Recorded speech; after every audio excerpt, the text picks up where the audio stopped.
لقد رضی اللہ عن المؤمنین اذ یبایعونک تحت الشجرۃ فعلم ما فی قلوبہم فانزل السکینۃ علیہم واصابہم فتحا قریبا ومغانم کثیرۃ یاخذونها وکان اللہ عزیزا حکیما وعدکم اللہ مغانم کثیرۃ تاخذونها فعجل لکم هذه وکف ایدی الناس عنکم ولتکون آیۃ للمؤمنین ویہدیکم صراطا مستقیما واخری لم تقدروا علیہا قد احاط اللہ بها وکان اللہ علی کل شیء قدیرا ولو قاتلکم الذین کفروا لولوا الادبار ثم لا یجدون ولیا ولا نصیرا سنت اللہ التي قد خلت من قبل ولن تجد لسنت اللہ تبدیلا وهو الذي كف أيديهم عنكم وأيديكم عنهم ببطن مكة من بعد أن أظفركم عليهم وكان الله بما تعملون بصيرا هم الذين كفروا وصدوكم عن المسجد الحرام والهدي معكوفا أن يبلغ محله ولولا رجال مؤمنون ونساء مؤمنات لم تعلموهم أن تطؤوهم فتصيبكم منهم معرة بغير علم ليدخل الله في رحمته من يشاء لو تزيلوا لعذبنا الذين كفروا منهم عذابا أليما إذ جعل الذين كفروا في قلوبهم الحمية حمية الجاهلية فأنزل الله سكينته على رسوله وعلى المؤمنين وألزمهم كلمة التقوى وكانوا أحق بها وأهلها وكان الله بكل شيء عليما لقد رضی اللہ عن المؤمنین اذ یبایعونک تحت الشجرۃ فعلم ما فی قلوبہم فانزل السکینۃ علیہم واصابہم فتحا قریبا لقد تحقیق رضی اللہ راضی ہوا اللہ عن المؤمنین مومنوں سے اذ جب یبایعونک وہ آپ سے بیعت کر رہے تھے تحت الشجرۃ درخت کے نیچے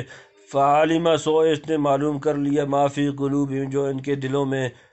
فانزل تو اس نے اتاری سکینت سکینہ تسلی علیہم ان پر واصابہم اور بدلہ میں دی انہیں فتحً ایک فتح قریباً قریب تحقیق اللہ خوش ہوا ایمان والوں سے جب بیعت کرنے لگے تو اس سے اس درخت کے نیچے پھر معلوم کیا جو ان کے جی میں تھا پھر اتارا ان پر اطمینان اور انعام دیا ان کو ایک فتح نزدیک وہ کیکر کا درخت تھا حدیبیہ میں غالباً لقد رضی اللہ عنہ فرمانے کی وجہ سے اس بیت کو بیت رضوان کہتے ہیں شروع صورت میں اس کا مفصل قصہ گزر چکا یعنی ظاہر کا اندیشہ اور دل کا توکل حسن نیت صدق و اخلاص اور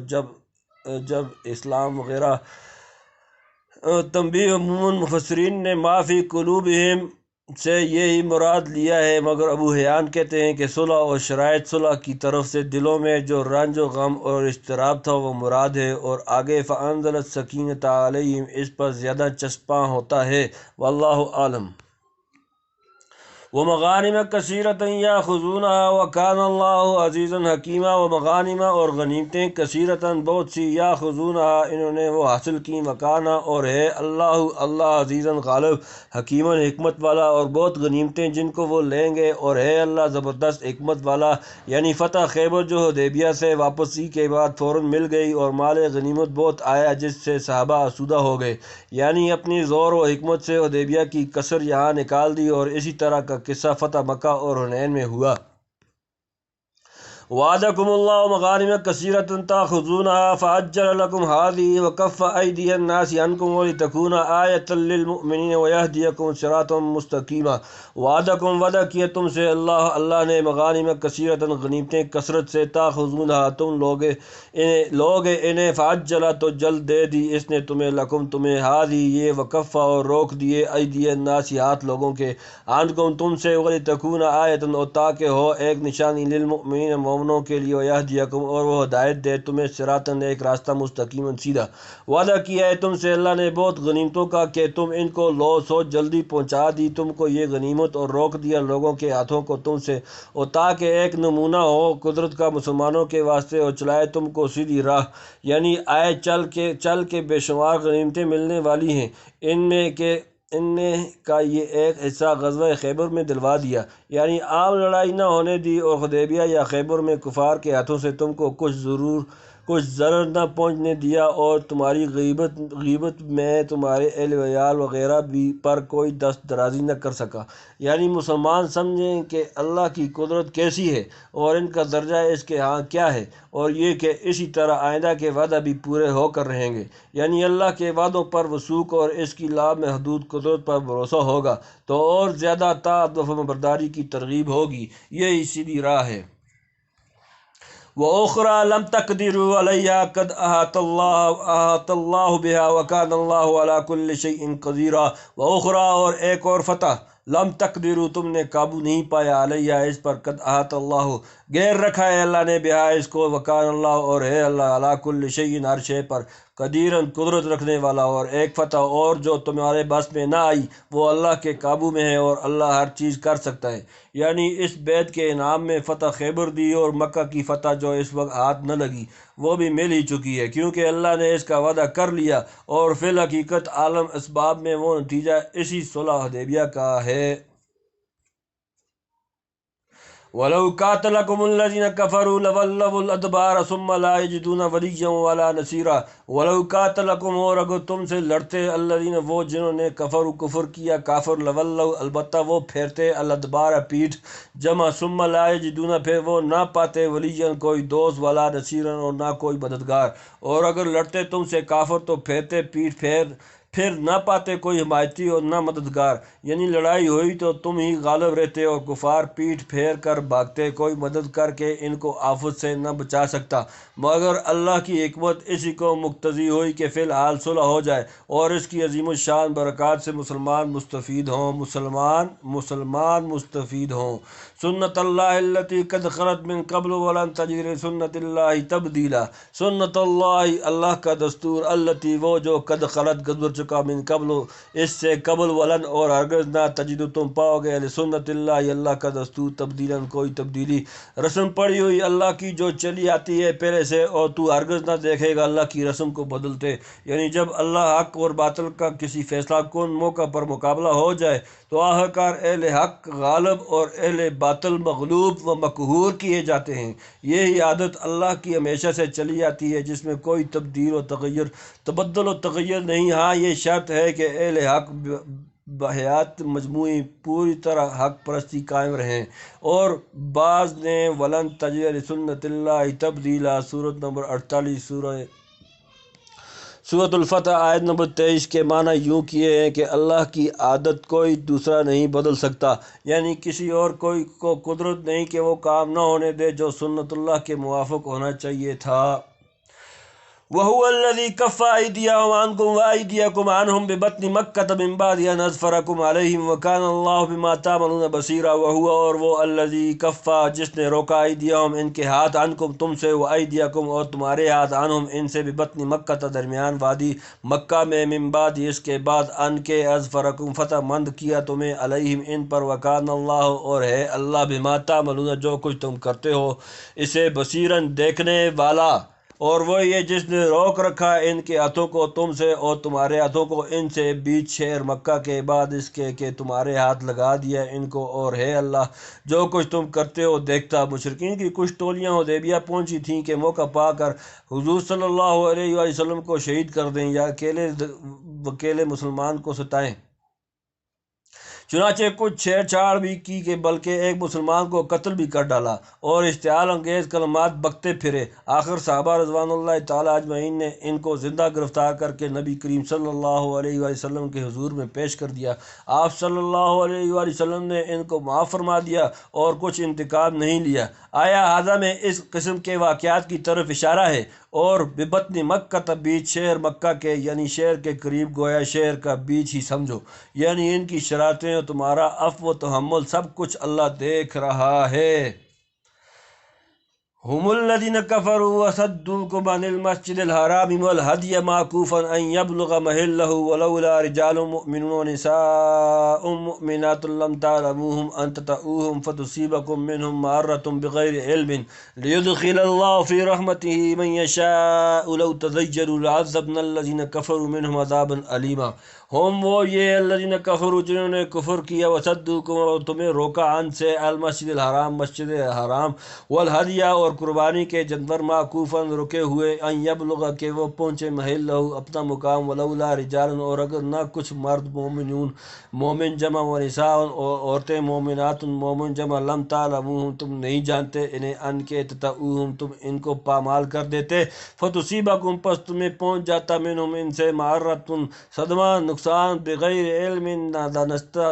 دانستہ لیدخل تاکہ داخل کرے اللہ فی رحمتی اپنی رحمت میں من یشاء جسے وہ چاہے لو تزیلوا اگر وہ جدا ہو جاتے لعذبنا البتہ ہم عذاب دیتے الذین ان لوگوں کو کفروا جو کافر ہوئے منہم ان میں سے عذاب علیم دردناک یہ وہی لوگ ہیں جو منکر ہوئے اور روکا تم کو مسجد حرام سے اور نیاز کی قربانی کو بھی بند پڑی ہوئی اس بات سے کہ پہنچے اپنی جگہ تک اور اگر نہ ہوتے کتنے ایک مرد ایمان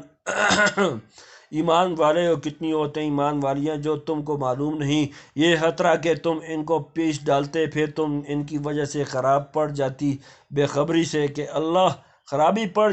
خبری سے کہ اللہ کو داخل کرنا ہے اپنی رحمت میں جس کو چاہے اگر وہ لوگ ایک طرف ہو جاتے تو آفت ڈالتے ہم منکروں پر عذاب دردناک کی یعنی حرم کے اس حصے تک قربانی کے جانور پہنچنے نہ دیے جہاں لے جا کر ذبح کرنے کا عام دستور اور معمول ہے حدیبیہ ہی میں رکے پڑے رہے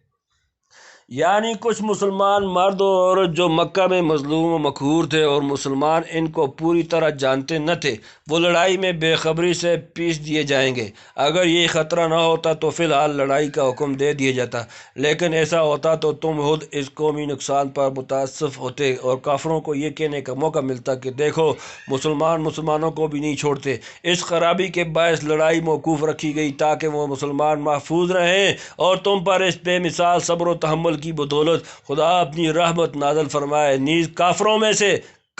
سے جن لوگوں کا اسلام لانا مقدر ہے ان کو بھی لڑائی کی خطرناک گڑبڑ سے بچا کر اپنی رحمت میں داخل کر لے حضرت شاہ صاحب لکھتے ہیں اس تمام قصے میں ساری ضد اور کعبہ کی بے ادبی انہی مشرکین سے ہوئی تم باادب رہے انہوں نے عمرہ والوں کو منع کیا اور قربانی اپنے ٹھکانے پر نہ پہنچنے دی بے شک وہ جگہ اس قابل تھی کہ اسی وقت تمہارے ہاتھ سے فتح کرائی جاتی مگر بعض مسلمان مرد و زن مکہ میں چھپے ہوئے تھے اور بعض لوگ جن کا مسلمان ہونا اب مقدر تھا اس وقت کی فتح مکہ میں وہ پیسے جاتے آخر 2 برس کی صلح میں جتنے مسلمان ہونے کو تھے ہو چکے اور نکلنے والے نکل آئے تب اللہ نے مکہ فتح کرا دیا یعنی اگر کفار مسلمانوں سے الگ ہوتے اور مسلمان ان میں رلے ملے نہ ہوتے تو تم دیکھ لیتے کہ ہم مسلمانوں کے ہاتھوں سے کافروں کو کیسی دردناک سزا دلواتے ہیں یہ کھتریوں کے لیے ہندوؤں کے لیے اجعل الذین کفروا فی قلوبہم الحمیۃ حمیۃ الجاہلیۃ فانزل اللہ سکینتہ علی رسولہ وعلی المؤمنین والزمہم کلمۃ التقوی وکانوا احق بها واہلها وکان اللہ بکل شیء علیما اجعل جب کی الذین کفروا جن لوگوں نے کفر کیا فی قلوبی اپنے دلوں میں الحمیت ضد الجاہلیت زمانہ جاہلیت فانزل اللہ تو اللہ نے اتاری سکینتہ اپنی تسلی علی رسولی اپنے رسول پر وعلی المؤمنین اور مومنوں پر والزمہم اور ان پر لازم فرما دیا کلمۃ بات تقوی کی وکانو اور وہ تھے حق بہا زیادہ حقدار اس کے واہلہا اور اس کے اہل وکان اللہ اور ہے اللہ بکل شیء ہر شے کو علیمن جاننے والا جب رکھی منکروں نے اپنے دلوں میں ندانی کی ضد پھر اتارا اللہ نے اپنی طرف کا اطمینان اپنے رسول پر اور مسلمانوں پر اور قائم رکھا ان کو ادب کی بات پر اور وہی تھے اس کے لائق اور اس کام کے اور ہے اللہ ہر چیز سے خبردار ندانی کی ضد یہ ہی کہ امسال عمرہ نہ کرنے دیا اور یہ کہ جو مسلمان مکہ سے ہجرت کر جائے اسے پھر واپس بھیج دو اگلے 2 سال عمرہ کو آؤ تو 3 دن سے زیادہ مکہ میں نہ ٹھہرو اور ہتھیار کھولے نہ لاؤ صلح نامہ میں بسم اللہ الرحمن الرحیم نہ لکھو اور بجائے محمد رسول اللہ کے صرف محمد صلی اللہ علیہ وسلم بن عبداللہ تحریر کرو حضرت نے یہ سب باتیں قبول کی اور مسلمانوں نے سخت انقباض و اضطراب کے باوجود پیغمبر کے ارشاد کے آگے سر تسلیم جھکا دیا اور بالآخر اسی فیصلے پر ان کے قلوب مطمئن ہو گئے، یعنی اللہ سے ڈر کر نافرمانی کی راہ سے بچے اور کعبہ کی ادب پر مضبوطی سے قائم رہے، اور کیوں نہ رہتے، وہ دنیا میں خدائے واحد کے سچے پرستار اور کلمہ لا الہ الا اللہ محمد الرسول اللہ کے زبردست عامل تھے۔ ایک پکا مؤخذ اور پیغمبر کا مطیع وفادار ہی اپنے جذبات و رجحانات کو عین جوش و خروش کے وقت اللہ کی خوشنودی اور اس کے شاعر کی تعظیم پر قربان کر سکتا ہے۔ حقیقی توحید یہی ہے کہ آدمی اس اکیلے مالک کا حکم سن کر اپنی ذلت و عزت کے سب خیالات بالائے طاق رکھ دے۔ شاید اسی لیے حدیث میں کلمۃ التقویٰ کی تفسیر لا الہ الا اللہ سے کی گئی ہے، کیونکہ تمام تر تقویٰ و طہارت کی بنیاد یہی کلمہ ہے جس کے اٹھانے اور حق ادا کرنے کے لیے اللہ تعالیٰ نے اصحاب رسول صلی اللہ علیہ وآلہ وسلم کو چن لیا تھا، اور بلا شبہ اللہ کے علم میں وہی اس کے مستحق اور اہل تھے۔ صدق اللہ العظیم۔